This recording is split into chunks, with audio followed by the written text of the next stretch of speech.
요사한 지가 좀 기간이 있어서 그 연결되는 흐름이 조금 익숙하지 않을 수도 있습니다. 그러나 뭐 일단은 여러분들 이제 성경 많이 읽어보셨으니까 기본적인 다 상식이 있다라고 제가 믿고, 요단을 건넌 후에 12지파를 대표해서 12돌을 가져오라고 하죠.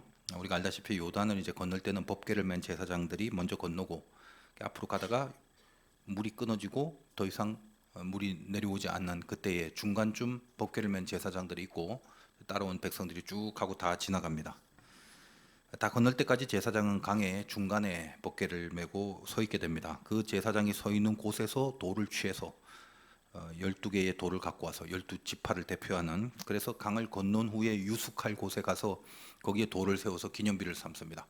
강을 건너서 유숙할 곳은 이제 길갈이라고 나중에 이제 나오게 됩니다. 일종의 기념비를 세우는데, 이 기념비를 세우라고 하는 의도가 6절과 7절에 있습니다. 6절 7절 보면, 이것이 너희 중에 표징이 되리라. 후일에 너희 자손들이 물어 이르되 이 돌들이 무슨 뜻이냐 하거든 그들에게 이르되 요단물이 여호와의 언약궤 앞에서 끊어졌나니 곧 언약궤가 요단을 건널 때에 요단물이 끊어졌으므로 이 돌들이 이스라엘 자손에게 영원히 기념이 되리라 하라 하니라. 이런 이야기가 나오죠. 그러니까 후일에 자손들이 물으면 이 기념비 뭐예요? 그러면 하나님의 법궤가 앞서가서 강이 갈라졌다라는 것을 가르쳐 주라라는 취지에서입니다.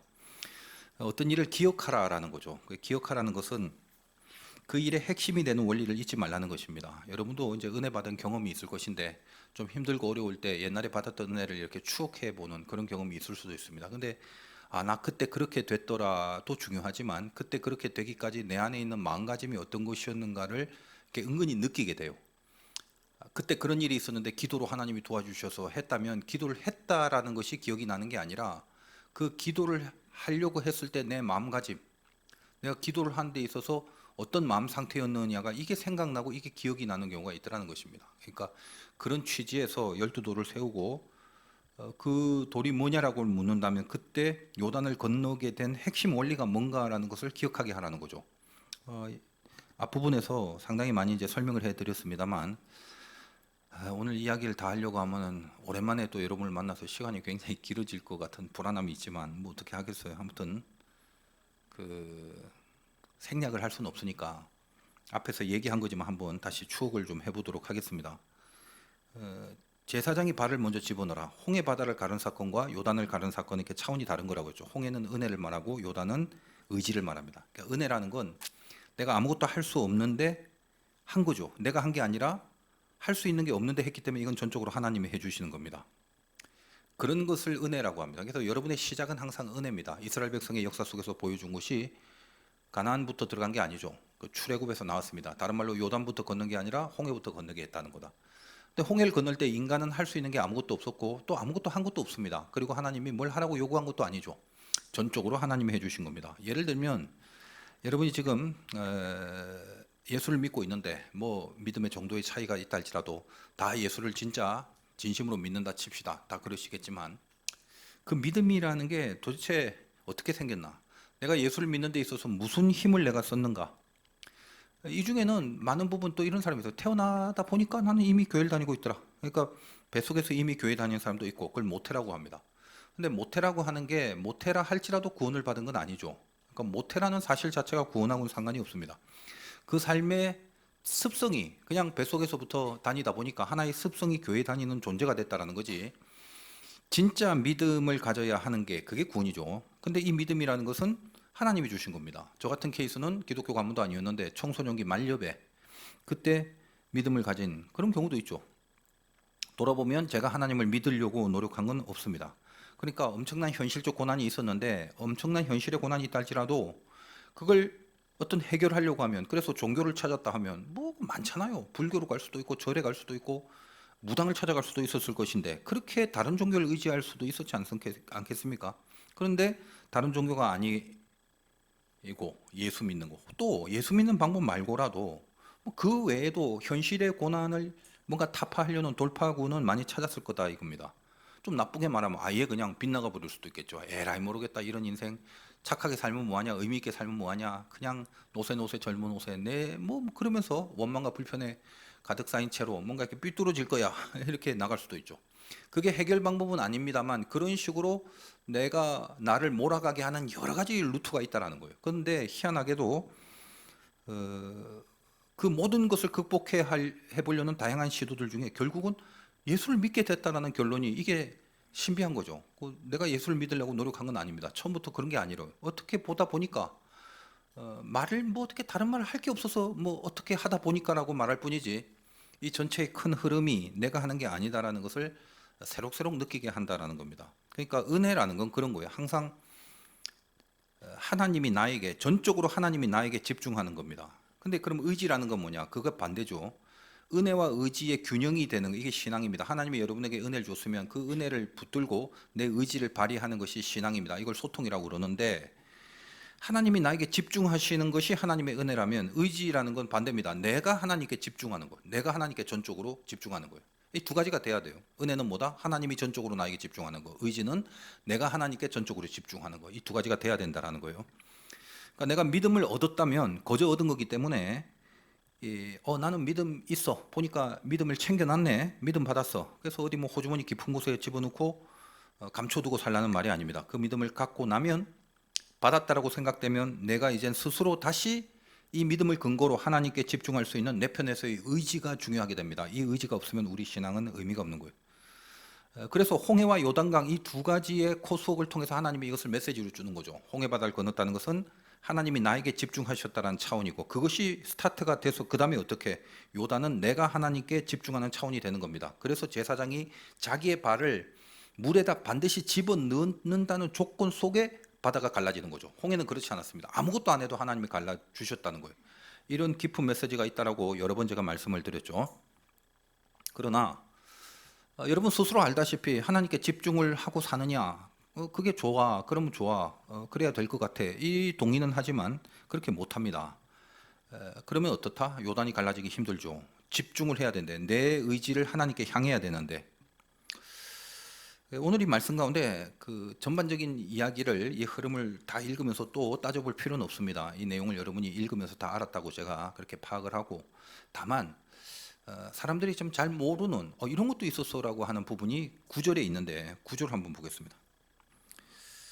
여호수아가 또 요단 가운데 곧 언약궤를 맨 제사장들의 발이 선 곳에 돌 12를 세웠더니 오늘까지 거기에 있더라. 이 9절입니다. 그러니까 이게 좀 이상한 거죠.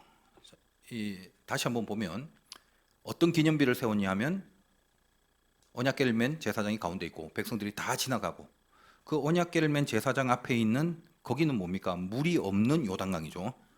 거기서 돌 12개를 갖고 밖으로 나와서 이스라엘 백성들이 유숙할 길갈에 그걸 세우는 겁니다. 이것이 기념비예요. 근데 또 어떤 돌이 있냐면 이렇게 갖고 나온 12개의 기념비뿐만 아니라 기념비가 되는 돌뿐만 아니라 요 안에 또 제사장이 선 그곳에 그 자리에 돌 12개를 세우라는 거예요. 그러니까 두 가지 기념비가 세워졌다라는 것을 성경에서 볼 수가 있습니다. 이 사람들이 잘 모르는 경우가 있는데 이게 이제 9절 방금 읽은 그 9절이거든요. 도대체 이게 뭐냐? 왜 강 안에 이제 앞으로 물이 덮여져 요단강이 흐르면 안에 뭐 돌이 있는지 뭔지 알게 보여요. 근데 왜 강 안에 보이지 않는 돌을 둔 건가? 그것도 이 점은 하나님이 명한 게 아니에요. 하나님이 명한 건 돌을 끄집어내서 유숙할 곳에 세우라. 이 밖에 보이는 기념비를 세우라고 명하셨지. 안에 물 안에까지 보이지 않는 곳에 12돌을 세우란 말이 없었단 말입니다. 그럼 이거 누가 했어요? 여호수아가 스스로 그렇게 한 거다. 그러니까 길갈의 돌은 시대가 지나면 이제 사라져 버릴 확률이 높죠. 뭐 남아 있지 않겠죠. 근데 여기 오늘까지 거기에 있다라는 말은 어디에 오늘까지 거기에 있냐면 그 강 밑에, 즉 보이지 않는 곳에 거기에 있다라는 겁니다. 그러니까 물리적으로 진짜 강 안에 있기 때문에 뭐 강 안에 있다고 해서 뭐 없어지지 않겠어요? 그러니까 강물로 뭐 휩쓸리기도 하고 그러겠지. 그러니까 물리적으로 강 안에 놓여진 돌은 물리적으로 없어지지 않는다는 말이 아니라 영적으로 그 안에 있는 것은 없어지지 않는다. 즉 끝까지 남아 있더라라는 얘기를 하는 겁니다. 어디에 남아 있단 말이에요? 하나님의 기억 속에 남아 있다 이 말을 하는 거예요. 너희들이 지금 승리를 했고 이 기적을 맛보았고 가나안 땅에 이제 들어가서 하나님 앞에 혁혁한 전투의 승리를 이제 할 것이다. 그것을 기념하여 이렇게 요단을 건너 주신 하나님의 은혜를 기억하라는데 중요한 건 이 두 개의 돌비 중에서 보이지 않는 끝까지 하나님의 기억 속에 남는 어떤 기념되는 사실이 있다. 이거를 지켜라. 이제 이런 얘기를 성경이 하려고 하는 것입니다. 꽤 깊은 얘기인데 보이지 않는 돌, 이건 뭘 말하냐면 자아의 죽음을 말하는 거죠. 강이라는 것은 덮으면 우리 또 뭐 요단강이라는 자체가 또 장례식 할 때 늘 많이 부릅니다. 요단강 건너간 만날이. 꼭 그것 때문은 아니지만 강이라는 것이 주는 하나의 상징성이 그거죠. 물이 덮어버렸다. 물이 덮는다는 건 결국 죽는 걸 말합니다. 그리고 보이는 돌은 뭐예요? 새로운 약속과 드러나는 눈에 보이는 승리를 말하는 거죠. 그러니까 이렇게 보이는 돌이 다가 아니다. 정말 보이는 이 돌, 길갈에 세워질 그 돌이 정말 영광으로 상징되고 영광으로 기념이 되기 위해서는 그 전에 이 강 안에 죽은 자의 돌이 있어야 된다라는 굉장히 깊은 메시지를 주는 것입니다. 우리 삶에 신앙이 어떻게 적용이 됩니까? 강 안의 돌이라는 건 하나님이 명한 거 아니에요. 이것은 여호수아가 스스로 정한 겁니다. 의지가 하나님께 집중했던 거죠. 홍해바다를 건넌 은혜를 받았기 때문에 그 받은 은혜를 갖고 광야에서 만들어짐으로 이제 요단을 건널 땐 여호수아가 스스로 자기의 의지를 하나님께 집중한 겁니다.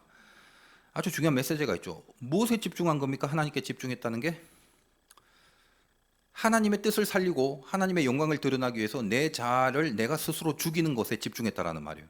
그러니까 여러분이 하나님이 여러분 인생 속에 드러나려면 예외가 없습니다. 자기 죽음, 자기 부인 이런 과정 없이 기독교 신앙을 살아낸다, 이런 건 있을 수 없는 일이라는 거예요. 그러니까 여러분이 신앙 갖기가 어려운 이유가 뭐냐면 내가 죽으려는 게 어려워서 그래요. 자아를 죽이는 게 어려워서.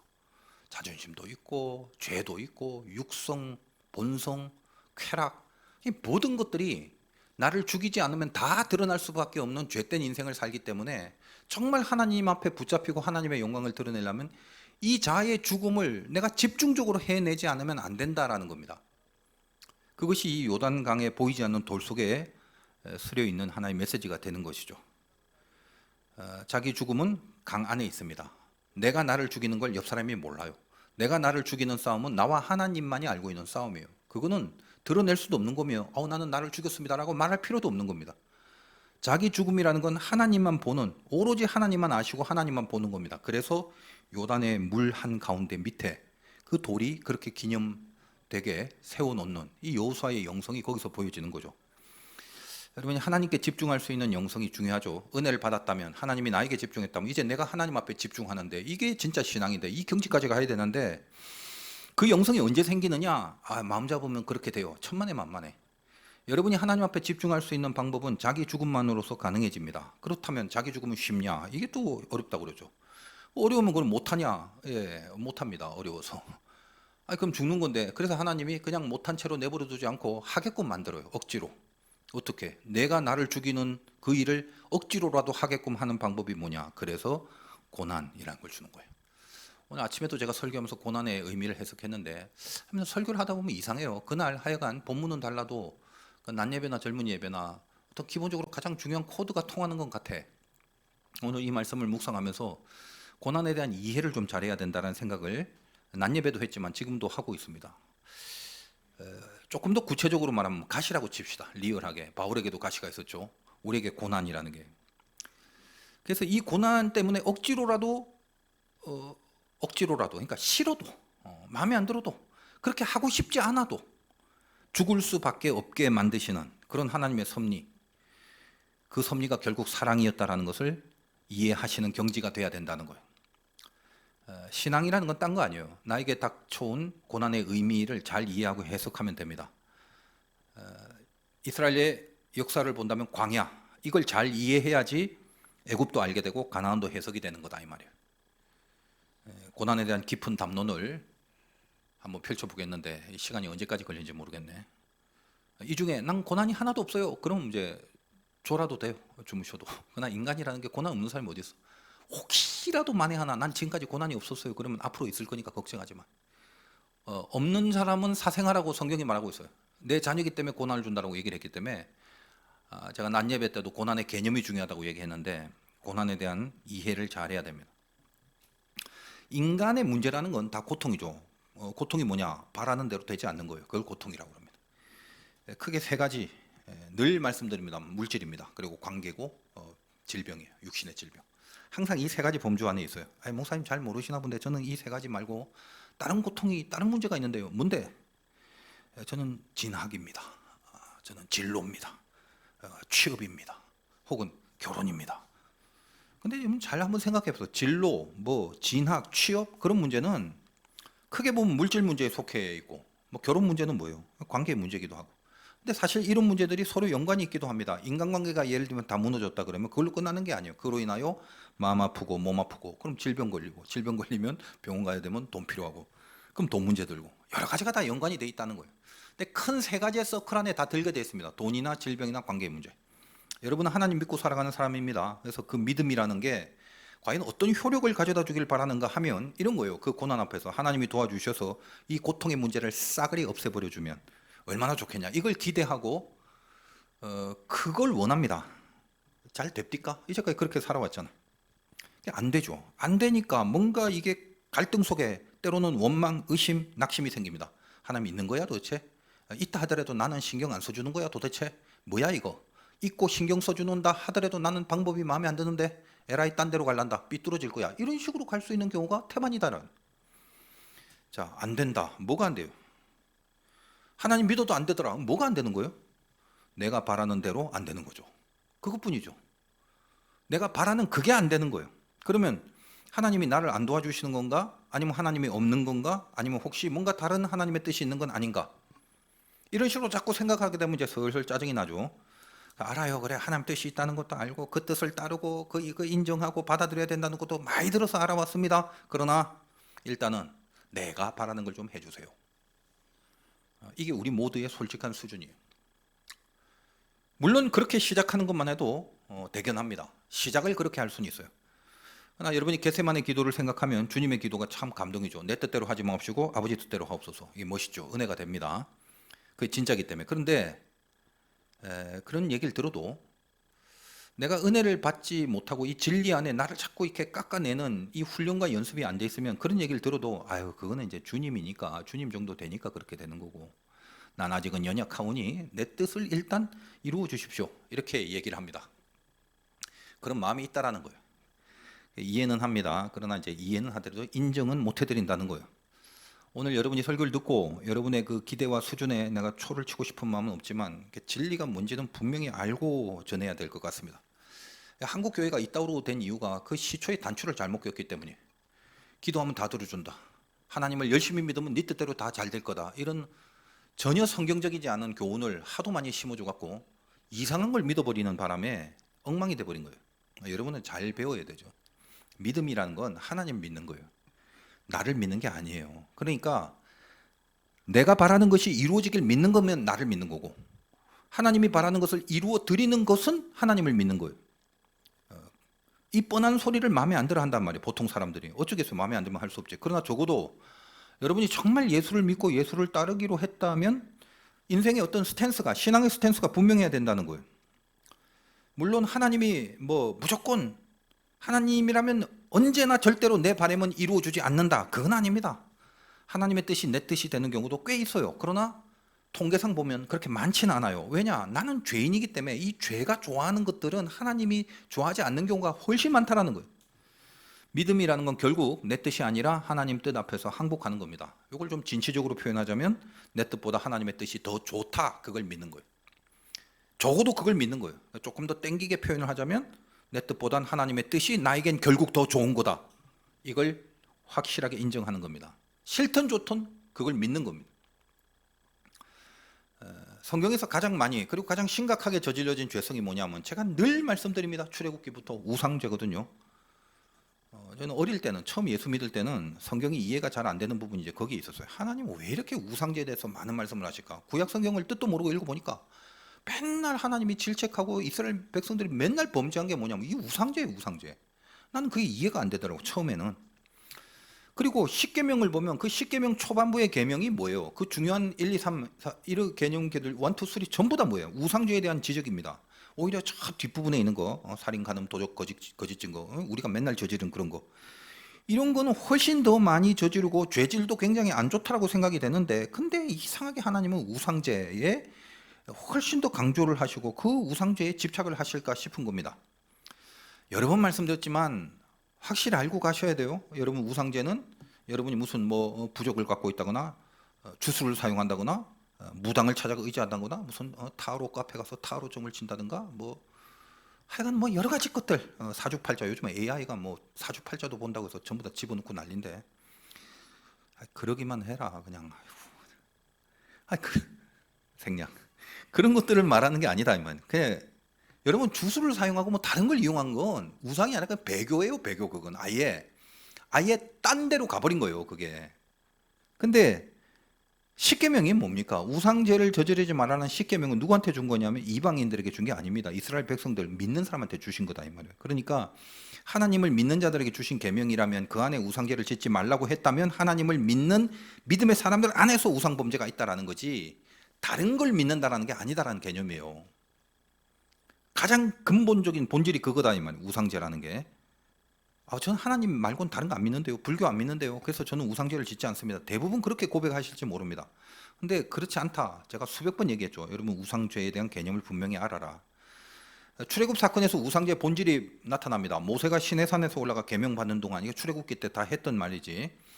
하나님이 계명을 모세에게 주시고 모세가 계명을 갖고 오면 우리가 적어도 하나님 백성인데 잘 따르겠습니다. 걱정하지 마세요.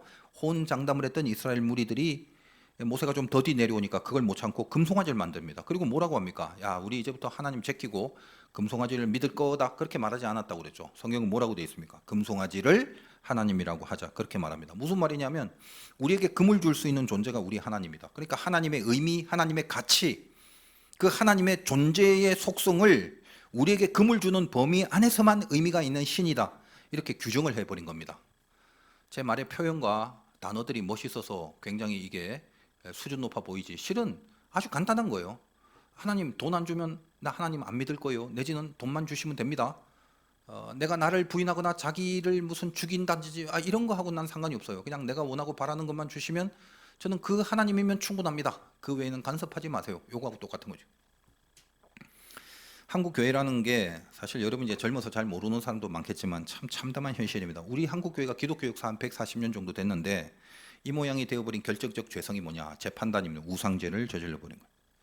한국 교회가 전부 다 자기 욕심을 이루기 위해서 하나님을 요청하고 하나님을 믿어드린 거죠. 그러니까 하나님의 뜻을 이루기 위해서 자기 죽음, 자기 부인, 자기 희생, 자기 손해 이런 걸 무릅쓰지 않습니다. 우리나라가 아주 못 살 때가 있었거든요. 사실 한 10년, 20년 차이만 해도 우리나라가 엄청난 변화가 있습니다. 저도 이제 그 사이를 살아왔기 때문에 제 20년 전을 생각해 보면 아니 이 나라가 내가 이런 데서 살았던가라는 걸 생각할 정도 굉장히 빠른 시간 내에 확실하게 경제 발전이 이루었기 때문에 그 비포 애프터가 너무 선명하다라는 것입니다. 뭐 이 중에 이제 젊은 친구들은 잘 깨닫지를 못한 경우도 있을 것입니다만 그죠? 요즘은 이제 CGV가 없어지는 경지까지 다 같지 않습니까? 또 말 괜히 길어지는데. 아마 집에 이제 큰 텔레비가 있고 뭐 OTT가 얼마나 좋아. 그러니까 뭐 갈 필요가 없잖아. 귀찮고. 옛날엔 영화 한번 보는 게 그렇게 그 꿈만 같았던 시절이었습니다. 근데 영화관에 가면요. 요즘 좌석인데 좌석 없어요. 빨리 가서 빨리 자리 잡아야 되고. 앞에 머리 큰 사람 앉아 있으면 그날 영화 망치는 거예요. 그리고 영화관 안에서 담배를 필 수가 있었어요. 이게 신기한 거죠. 불과 얼마 안 된 그때. 그리고 영화를 하면 대한뉴스, 뉴스를 봐야 돼요. 그 뉴스는 대통령을 찬양하는 뉴스입니다. 그 끝까지 봐야 되고 애국가 제창할 때 일어나야 돼요. 영화관에서. 이게 무슨 북한도 아니고. 근데 그런 시대를 불과 내가 여러분 나이 정도 될 때 그렇게 경험을 했던 그런 나라입니다. 이 나라가. 근데 굉장히 많이 발전을 했죠. 굉장히 빠른 시간 내에 엄청난 변화가 있었습니다. 그건 나쁜 건 아닌데 하여간 저는 왜 이렇게 성장을 했는가라고 생각할 때 무슨 경제 발전이 이루어졌고 뭐 옛날 그 유명했던 새마을운동, 경제개발 5개년 계획 기타 등등 그런 정책적인 것이 군사 독재를 통해서 강력하게 추진되는 바람에 이렇게 뭐 경제 성장이 이루어졌다 이렇게 분석을 하는데 그건 뭐 정치인들의 분석이고 거기에 동의를 하는 사람도 있고 동의를 안 하는 사람도 있으니까 그런 건 중요한 게 아니라 제가 보는 판단은 하나님의 은혜입니다. 이 나라에 하나님이 복음을 허락해 주시고 복음의 교두보로 삼으려고 하나님이 주신 기회인데 그래서 엄청난 경제 성장까지도 허락해 주셨는데 우리가 그 기회를 선용하지 못한 거죠. 참 힘들고 못 살할 때가 있었기 때문에 그때 어떻습니까? 하나님이 우리에게 물질도 줬고 또 초창기 막 부흥할 그 당시에는 병자도 많이 고쳤어요. 병원에서. 그러니까 기도의 능력들이 많이 나타났기 때문에 불치의 병들도 기도원이나 이런 데서 기도를 하면 많이 병고침이 나타났던 그런 적이 있습니다. 이스라엘 백성이 광야에 갔을 때 어려웠지 않습니까? 그때 만나주 주고 반석에서 물도 주신 것처럼 말입니다. 근데 그 이유가 뭐예요? 그래서 등 따시고 배부르게 만드는 게 목적이 아니라 가나안까지 가라 이겁니다. 너 만들어져라 이거죠. 하나님의 사람답게 살 수 있는 실력을 키워라. 내가 다른 모든 것은 보장해 줄게. 이런 건 아니겠습니까? 그런데 어떻게 했다? 그런 성숙이 없었죠. 하나님이 저들의 현실을 돌봐준 이유가 뭡니까? 그냥 배부른 돼지가 되라. 이게 목적이 아니라 가나안으로 들어갈 수 있는 진짜 믿음 만들어내기 위해서 소중한 도구로 허락하신 그런 은혜였다는 거예요. 만약에 이스라엘 백성이 하나님이 공급해 주신 양식을 배불리 먹고 아유야 배부르다 이제 어디 뭐 갈 필요도 없겠다. 광야에서 집 짓고 살았다면 하나님이 만약에 그들에게 주신 은혜가 있다면 그 은혜는 뭐다? 헛된 것일 뿐이다 이겁니다. 거기서 집 짓고 살라고 내가 양식 주고 배부르게 했냐? 그거 아니다 이 말이죠. 근데 우리나라가 아주 마찬가지더라는 것입니다. 힘들 때, 어려울 때, 그럴 때는 지금 우리가 좋다고 동남아에 가서 막 팁 주고 아유 이런 나라들이 많네. 야 우리가 이렇게 잘 사는구나. 야, 팁 가져가쇼라고 이렇게 챙겨주는 동남아의 모든 나라가 실은 6.25 사변 이후 우리나라의 거의 대부분 그 나라들이 원조를 했다 이 말이죠. 뭐 필리핀, 태국, 뭐 기타 등등.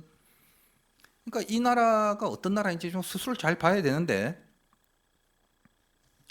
힘들 때 예수 믿고 힘들 때 하나님의 은혜 때문에 기본적인 현실들의 해결함을 많이 받아왔습니다. 근데 중요한 건 그것이 목적이 아니라는 것을 교회가 가르치지 않았습니다. 힘들 때 하나님이 주신다만 가르쳐줬지 왜 주시느냐라는 것을 교회가 가르치지 않았다는 거예요. 하나님의 사람으로 만들어져가는 그 궁극의 목적을 위해서 하나님이 허락해 주신 모든 현실적인 공급들을 그 공급이 목적인 인생으로 전락이 되어버린 채 그냥 광야에서 텐트 치고 등 따시고 배부르면 여기가 좋사오니 하고 아예 눌러 앉아버린 꼴이 되었다는 것입니다. 그리고 가장 중요한 건 그것이 죄라는 걸 모르는 거예요. 그것이 우상죄라는 걸 모른다는 사실이에요. 우상죄는 그래서 무섭습니다. 왜 무서우냐? 쥐도 새도 모르게 저지르게 되는 죄예요. 내가 우상죄를 저지르는데도 불구하고 우상죄를 저지르는 것 같다는 느낌이 안 들게 만드는 게 그게 우상죄. 저도 여러분도 여기서 자유하지 못합니다. 죄인 줄 모르는 죄. 그게 우상죄거든요.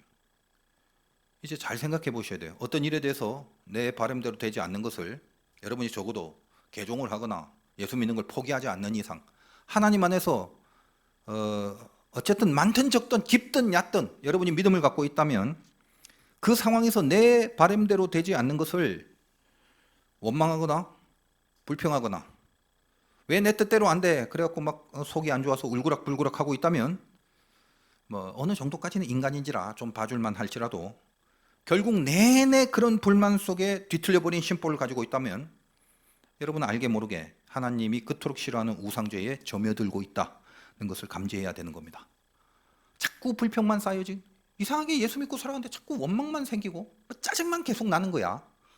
그리고 왜 내 바람대로 안 될까라는 그런 어떤 그 강박이 계속 생겨지는 채로 오래 간다. 계속 이 뭐다? 우상죄에 점여들고 있다. 그래서 일단은 이제부터 잘 들으시기 바라요.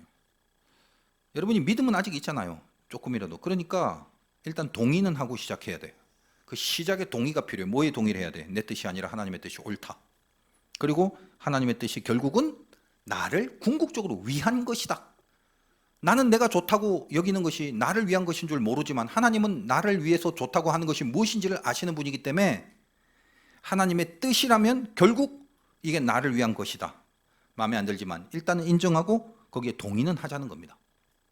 그리고 이제 그 사실에 대해서 설득을 시켜드리도록 이제 제가 노력을 하고 있는 중이다 이 말이에요. 여러분 그 바울의 가시 같은 거 한번 생각해 보세요. 고난의 대명사.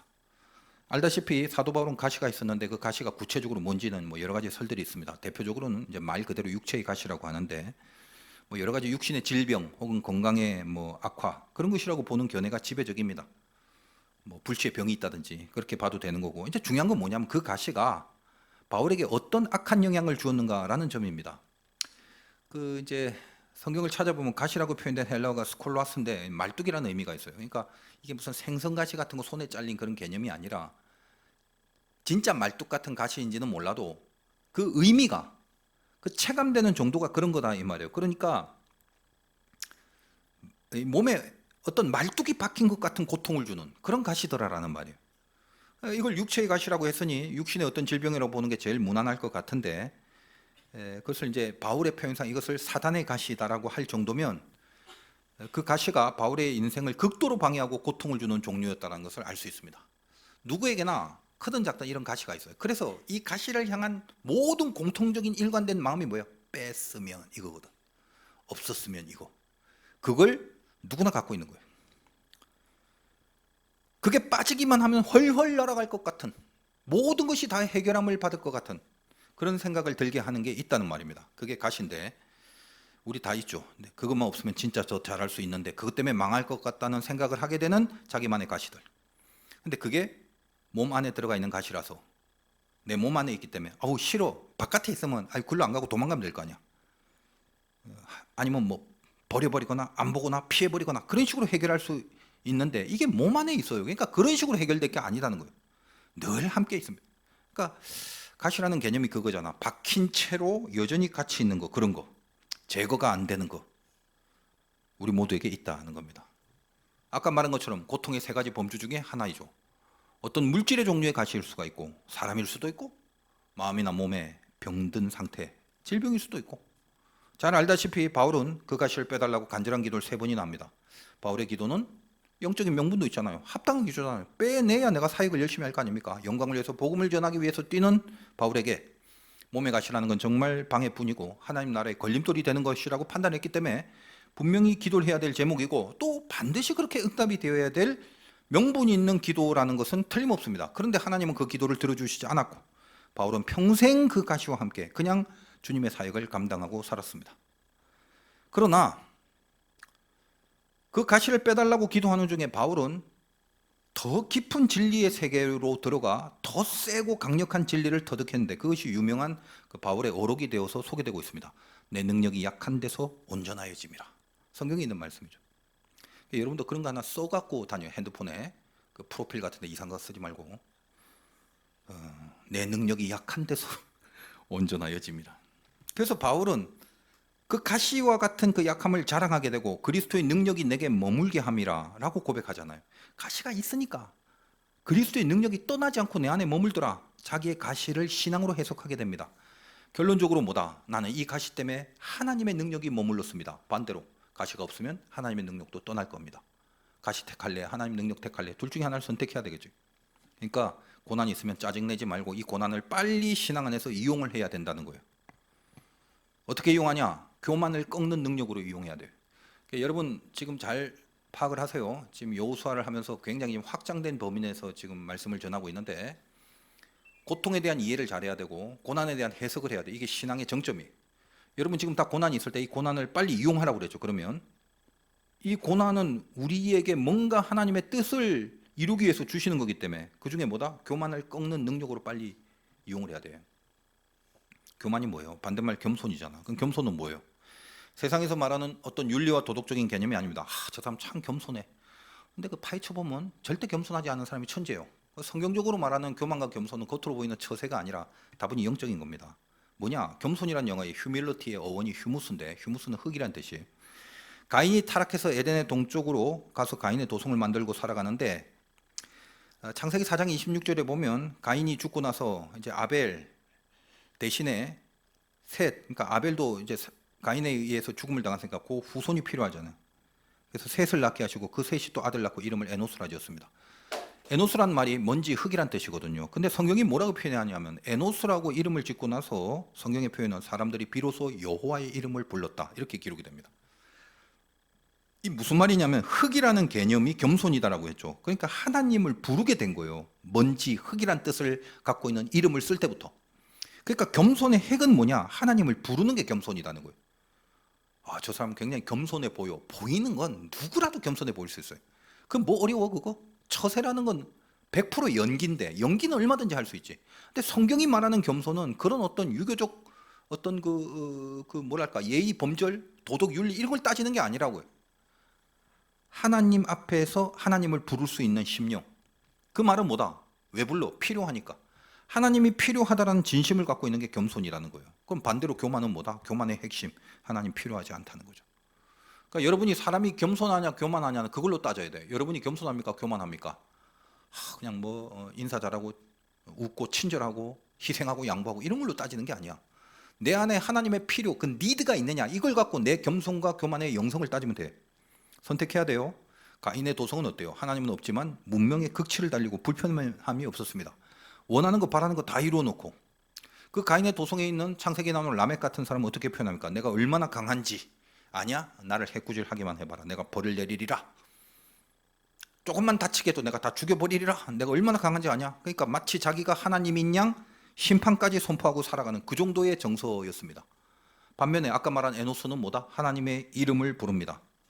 그러니까 여러분은 이런 거죠. 하나님이 없어도 편한 인생, 내 마음대로 잘 풀리는 인생, 이걸 선택할 것이냐, 아니면 불편하고 힘들어도 하나님이 있는 인생을 살아갈 것이냐.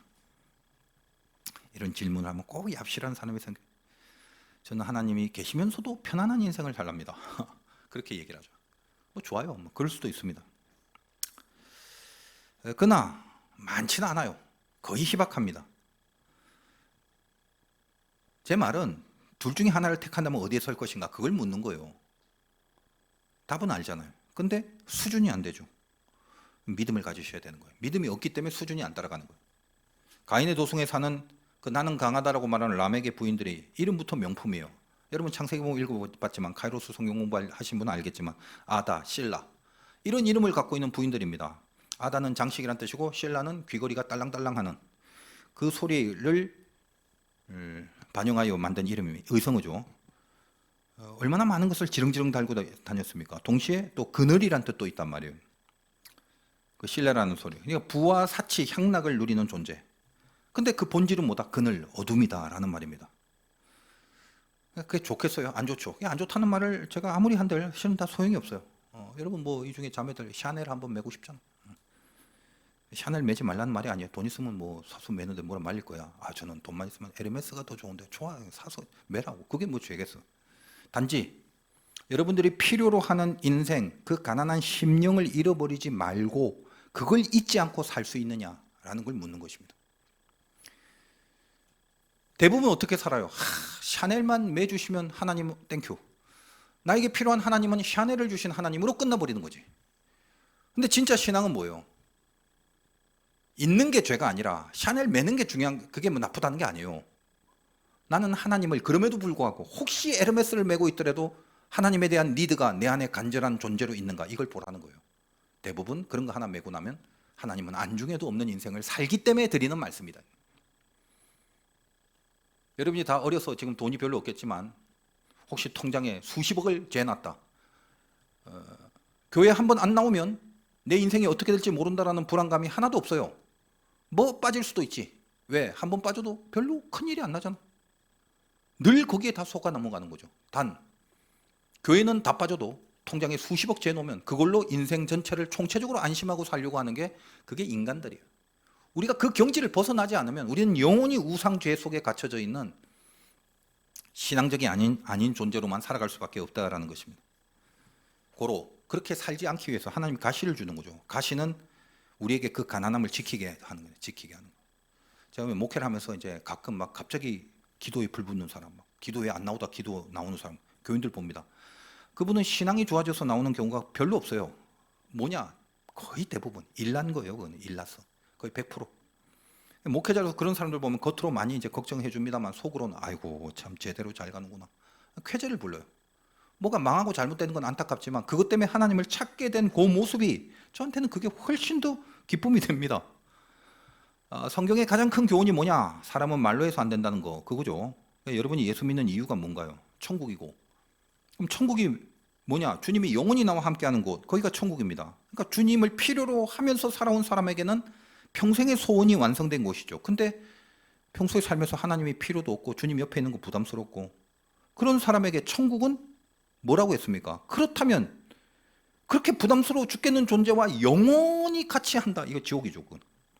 그러니까 주님이 필요한 그 심령, 하나님 나는 주님이 필요합니다. 이걸 만들어내기 위해서 하나님은 말로 안 하고 가시를 주는 거예요.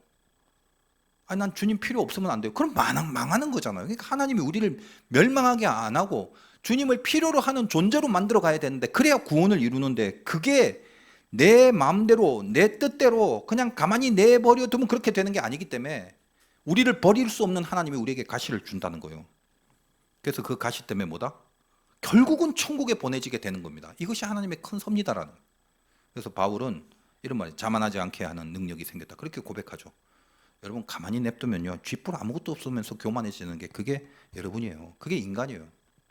그러나 가시는 어떤 역할을 합니까? 교만해지려고 하는 모든 예봉을 꺾어버리죠. 생각해 보세요. 내버려두면 쌍욕이 나왔을 건데 혀에 상처가 생겼네. 말이 안 나오는 거죠. 억지로라도. 내버려두면 그 더러운 곳에 갔을 건데 발목을 다치게 해서 거기를 못 가게 하는 거죠. 뭔가 제동이 한 번씩 걸리게 하는 장치가 되어줍니다. 아무 일 없고 다 편안하고, 그럼 결국은 다 교만으로 가게 되고, 그러면 내 안에 주인이 내가 되어버리게 되는데 그 다음은 뭐죠? 무조건 죄로 가죠. 그래서 오만한 자의 자리에 앉게 되는 수순입니다. 그러나 가시가 있는 사람은 달라요. 하나님이 가시를 주는 사람은 달라요. 그 가시 때문에 하나님을 의지합니다. 어떻게든 의지하게 돼 있어. 한 번이라도 주님을 더 불러봅니다. 거기서 뭐다? 능력이 생기는 거예요. 교만이 무르익을 틈을 안 주는 겁니다. 이 가시는 교만해지려는 모든 예봉이 잘려지게 되는 거, 이게 능력입니다. 그러니까 여러분이 혹시 가시가 있고 고난이 있다면 빨리 교만을 끊어버리는 능력으로 이용을 하십시오. 여기까지 설교를 다 마치면 좋겠는데, 오래간만에 말씀을 드리니까 몇 시에 끝나야 되는지 제가 감을 못 잡겠어 보통. 그래서 모르겠다. 아무튼 또 하나, 여러분이 고난이 있으면 이걸 기도하게 하는 능력으로 빨리 바꿔야 돼요. 그러니까 뻔한 얘기 같지만 우리의 약함을 자랑하고 약할 때 능력이 온전해진다는 걸 깨닫게 되는 과정이 있었지 않습니까? 근데 이게 그냥 알아지고 그냥 깨닫게 되는 게 아니에요. 약할 때 온전해진다? 갑자기 그걸 깨닫게 되는 게 아니죠. 바울은 기도를 통해서 그 진리를 터득했다는 겁니다. 그냥 가볍게 생각하면 바울은 3번이나 기도를 했는데도 안 들어줬는데, 그럼 바울은 기도를 하나마나 결국 안 들어주셨을 것인데 괜히 기도한 거 아니야? 그런 식으로 생각하면 안 된다는 겁니다. 그렇게 생각할 수도 있잖아요. 제가 옛날에 그런 생각 해봤거든. 그러니까 너무 이렇게 논리적으로만 생각하면, 영성 없이 머리만 쓰면 그러니까 이상한 결론에 빠져요. 근데 영성을 갖고 생각해 보자는 거예요. 여러분도 가시를 놓고 기도할 때, 고난을 놓고 기도할 때 그걸 하나님이 안 들어주신다 해도, 그러면 내가 그걸 위해서 기도했는데 안 들어줬다면 내 기도가 무용지물이고 아무런 효과가 없는 건가? 절대 그게 아니다는 걸 알라는 거예요. 이미 기도하는 과정에서 은혜를 받아버리게 됩니다. 사실은 그 문제가 해결되는 게 아니라 그 문제를 위해서 기도하는 과정 가운데 은혜를 받아버린다고. 더 깊은 다른 차원의 은혜를 받아버린다. 이거 영적인 깨달음이 뭐냐면, 기도하고 나서 기도를 통해서 임하는 각성, 기도 속에서 임하는 각성, 그러니까 머리로 이해하는 차원이 아니에요. 마음으로 받아들이는 영적 각성, 영적 능력. 여러분 기도가 없으면 머리로만 받고 가슴으로는 받질 못해요. 열매는 언제 생기냐? 머리에 심겨질 때 나오는 게 아니라 가슴에 심겨질 때 나오는 거예요. 그러니까 기도를 통해서 안 이루어진다 해봤자 소용없네. 이 머리에 심겨진 것은 어떤 열매도 안 나와요. 근데 기도를 계속 하는 가운데 비록 내 기도에 원하는 어떤 열매가 당장은 안 나왔다 할지라도 그걸 기도하는 그 과정 가운데 가슴에 씨앗이 심겨지게 된다고. 그거는 어떻게든 열매로 나오게 된다는 것입니다. 그러니까 여러분이 혹시 기도를 열심히 하다가, 열심히 하든 안 하든 하나님이 이거 좀 어떻게, 자기 바라는 대로 안 됐다 할지라도 그걸 기도 응답이 없다라고 말하면 안 돼요. 모든 기도는, 응답 없는 기도는 하나도 없습니다. 신자가 살아가면서 기도 제목을 하나님이 주시는 이유가 뭐냐? 늘 기도 제목을 잊게 만드시는 이유가 있어요. 왜? 그 기도 족족 다 응답해 주려고? 아니요. 늘 기도를 멈추게 하지 않으시려는 그것 때문에 그렇습니다. 여러분 가시가 있으면 무조건 기도해야 돼요. 기도하게 돼요. 안 뽑히더라도 기도는 그걸 넘어서는 능력을 줍니다. 제가 늘 말씀드리지만 인생에 많은 경험이 있지 않습니까? 특별히 질병에 대한 게 있다. 저는 외국에 나와서 죽기 직전까지 갔는데 그때도 막 기도를 해요. 매번 매 순간 그냥 그렇게 숨을 쉴 때마다 기도를 해요. 왜 그럴까? 아프니까. 그러니까 신음소리가 기도예요. 신음소리가 기도. 그러면 하나님이 그렇게 기도를 했으면 빨리 손을 대주셔서 안 아프게 만들어야 될 거 아니야. 내가 늘 하는 간증이 그거죠. 근데 안 아프게 안 하셔요. 계속 아파요. 그럼 내가 기도하는 효과가 뭐야? 효과 없는 거 아니야? 뭐 하려고 기도를 해? 이런 생각을 하겠지만 그게 아닙니다. 아픈 가운데 그래도 기도를 하게 돼 있으면 이 기도가 뭐다? 지금 어떤 응답이 없고 완전히 고쳐지지는 않는다 할지라도 뭔가 그것을 넘어서는 하나님과의 깊은 관계가 맺어지는 거예요. 근데 이 힘이 지금의 아픔을 불신앙과 짜증과 원망과 죄와 어떤 불평으로 해석을 안 하고 하나님이 원하시는 방법으로 해석해 줄 수 있는 능력을 만들어 준다는 거예요. 이게 하나님이 보시는 관점이죠. 여러분이 그래서 가시가 안 뽑히더라도 그걸 위해 계속 기도하면은 그 기도 자체가 능력이 돼서 그 기도 자체의 능력이 남게 됩니다. 가시를 통해서 기도하면 반드시 응답이 있습니다. 안 뽑히더라도 응답이 있다는 거예요. 이 응답을 받으면 이건 기도의 열매다라고 보면 되는데, 여러분이 그 가시를 위해서 어떤 문제와 고난에서 계속 기도할 때 어디까지 가야 열매를 얻는 기도냐 하면 이 생각이 들면 돼요. 아, 이 고난이라는 거 힘들지만 내가 하나님을 정말 믿는다면 하나님이 나를 통해서 하시는 일에 이 고난과 이 가시는 전혀 나를 방해할 수 없다라는 확신이 들 때까지 기도하시면 되는 거예요. 대부분 여러분의 생각은 세상 사람들과의 비교 속에서 살기 때문에 얘는 이게 있는데 없어서 안 된다 이런 생각을 하거든. 혹은 내가 바라는 어떤 베이스가 있는데 이 베이스가 받쳐주지 못하기 때문에 내가 이 일을 못한다, 이런 여러 가지 생각을 해요. 하다못해 타고난 게 왜 이렇게 생겨먹었냐, 지능은 왜 이렇게 낮냐, 뭐 기타 등등 수많은 자기 부정이 내 안에 들어가게 되면 그 모든 것을 조건으로 내 미래와 운명을 진단하게 만드는데, 이거는 전혀 하나님의 방법이 아니에요. 그러니까 여러분이 기도를 한다는 건 이 가시 때문에 안 되겠다라고 생각하는 그 개념을 완전히 바꿔버리는 겁니다. 여러분이 하나님에 대한 정보를 분명히 알고 있어야 돼요. 그 가시 때문에 하나님의 인도하심은 절대로 방해받을 수 없습니다. 하나님 그런 분이에요. 믿음이란 게 뭐예요? 나를 믿는 게 아니라고 그랬지. 믿음이란 말 자체가 뭘 믿는다, 대상을 전제로 하는 거잖아요. 그러니까 내가 믿는 대상, 그 대상이 누군가를 아는 게 믿음이지 나를 아는 게 믿음이 아니라고. 그분에 대한 정보를 분명하고 정확하게 아는 게 믿음이다 이 말이에요. 여러분이 믿는 하나님, 그 대상, 믿음의 대상인 하나님의 그 능력이 뭔지 이걸 가르쳐 드릴게요. 하나님은 가시 같은 거 아무리 커도 금방 빼낼 수 있는 능력 계신 분 맞습니다. 그러나 더 큰 능력이 계시다는 거예요. 어떤 능력? 가시가 있어도 전혀 아무런 지장 없이 당신의 영광을 위해서 하나님은 나를 사용하실 수 있는 능력이 계신 분이다. 이걸 믿으셔야 돼요. 걱정하지 마세요. 여러분에게 어떤 가시가 있다 해도 여러분이 영광을 향한 진심이 있다면 하나님은 그 가시를 넘어서서 있는데도 불구하고 전혀 개의치 않게 여러분을 가장 멋있게 쓰십니다. 그 하나님을 보게 되는 게 기도라는 거예요. 가시가 안 빠져도 바울은 그 기도 속에서 그걸 본 겁니다. 아, 내가 약할 때 강해지는구나. 하나님의 능력이 이 가시 속에 머무는구나. 고로 나는 가시가 없을 때는 하지도 못할 일을 넘어서서 오히려 가시가 있는데도 하나님이 이것을 훨씬 더 가능하게 해주시는 능력이 나에게 임하는구나. 그 하나님을 여러분이 믿으셔야 돼요. 여러분의 생각으로 하나님을 낮게, 좁게 규정하지 마세요. 그건 여러분의 생각이지. 가시와 고난이 있을 때 기도의 능력으로 바뀌어라. 마지막으로 하나만 더 하자. 은혜가 공급되는 능력으로 바꾸라는 거예요. 은혜. 여러분 그 하나님이 가시를 빼줄 때도 물론 있습니다. 그 빼주는 건 뭐가 뭐 문제예요. 죽은 자도 살리시는 분인데. 그러나 하나님이 일하시는 방법 중에 가장 심오한 방법이 있어요. 우리 온전함으로 일하지 않으세요. 우리를 온전케 해놓고 문제없게 해놓고 일하지 않습니다. 항상 당신의 은혜로 일한다는 거예요. 그걸 알아야 돼. 그러니까 내가 어색하고 힘들고 부족하고 뭔가 큰 사고가 있고 혹은 여러 가지 모양으로 모자람이 많을 때 하나님이 신비하게 그때 일하신다는 거예요. 내 은혜가 너에게 족하다. 무슨 말입니까? 족한 은혜를 주셨다는 거죠. 족하다는 것은 그 은혜가 해결하고 감당하기에 충분한 그런 공급을 하나님이 허락해 주셨다는 겁니다. 네가 약해 빠졌기 때문에 내가 그 은혜를 공급했다. 가시 없는 그런 온전함이 너에게 있다 할지라도, 가시를 빼줘서 아 이제 퍼펙트라고 한다 할지라도 나는 그때 너를 데리고 일하지 않아. 이게 하나님의 방법이에요. 신비한 거지. 그러니까 가만 보면 이게 목사들도 보면요, 저 같은 목사들도 목사 얼마나 귀한 위치예요. 얼마나 중요한 위치예요. 덜 떨어진 애들 천재예요. 저를 포함해서. 신기하죠.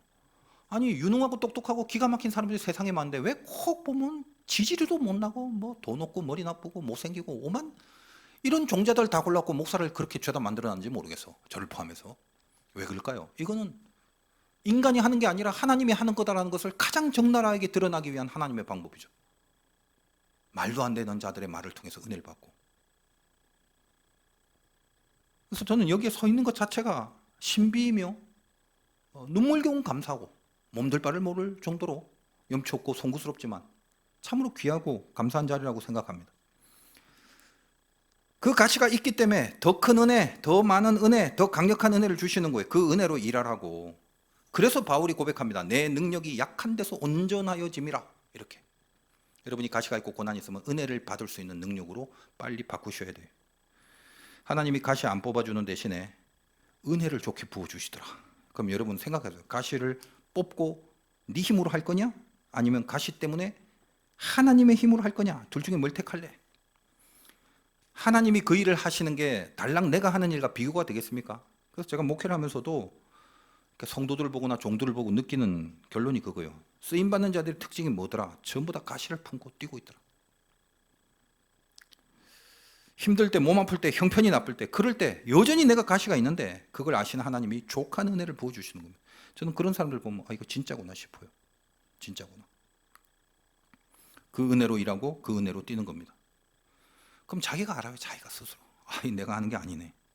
그러면 겸손해지고 모든 영광을 하나님께 돌릴 줄 아는 겸손이 생길 수밖에 없는 거죠. 거기에 기쁨이 생기는 겁니다. 왜 기뻐해요? 은혜가 부어질 때 기도하고 기대하고 은혜가 일하게 되는 경험을 하게 될 것을 알고 있기 때문에 이건 내가 엉망이라도 은혜가 일할 거야. 기대가 있죠. 기쁨이 있죠. 하나님의 살아생생한 그 역사하심을 느낄 수 있는 그런 기쁨이 있다는 겁니다. 주님이 하시고 은혜가 하는 것. 그리고 영광 받아 주시옵소서. 이 고백이 터져 나오는 거죠. 사람이 여러분 영광 이하잖아요. 영광을 위해 산다는데 영광을 선포할 때 그 인간이 가장 아름다울 때입니다. 여러분 아름답다라는 어원이 뭔지 아세요? 나답다. 이게 아름답다의 뜻이에요. 그러니까 아름답다라고 말하는 건 얼굴을 그냥 뜯어 고쳤고 이뻐 죽겠다가 아니에요. 나답다. 이게 가장 아름다운 겁니다. 그건 내가 누군데?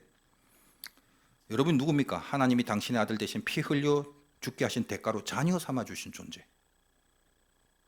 그 사람다워야 되는 게 그게 가장 아름다운 겁니다. 여러분이 뭐가 있어서 대단한 게 아니에요. 여러분다운 이유가 뭐냐? 하나님이 여러분의 능력이기 때문이고 하나님이 여러분의 은혜를 주셨기 때문이고 하나님이 여러분을 살려주셨고 자녀로 삼아주셨고 여러분의 아버지가 바로 하나님이기 때문이죠. 가시마저 그래서 아름답다는 거예요. 가시가 있어도 나다운 인생을 살 수 있다는 거, 그 자존감으로 사는 거, 이것이 신자의 인생이다라는 겁니다. 그래서 여러분 인생에 혹시 고난, 가시 이런 거 있으면요, 오늘 말씀 가운데 필요한 거다. 미워하지 마세요. 아름답게 한번 바라보세요. 애를 써보세요. 아가서에 보면 2장 1절에 여자들 중에 내 사랑은 가시나무 가운데 백합화 같구나. 여러분들도 하나님께 뭐 좀 드리고 싶지 않습니까? 오늘 이 요단이라는 방해와 가시가 없었다면 어떻게 이런 영광이 가능할 수 있었겠습니까? 안 읽겠지만 저 뒤에 12절부터 14절에 보면 쭉 진군을 하고 앞에 돌격대를 부축하고 이제 드디어 전투를 향한 승리를 향한 전진이 보입니다. 뭐죠? 믿음의 인생을 드디어 시작하는 모습이 보인다는 것입니다. 여러분들에게 허락하신 가시들이 있다면 그 가시를 통해서 이 백합 같은 아름다움을 보여드릴 수 있으시기를 주님의 이름으로 축원드립니다.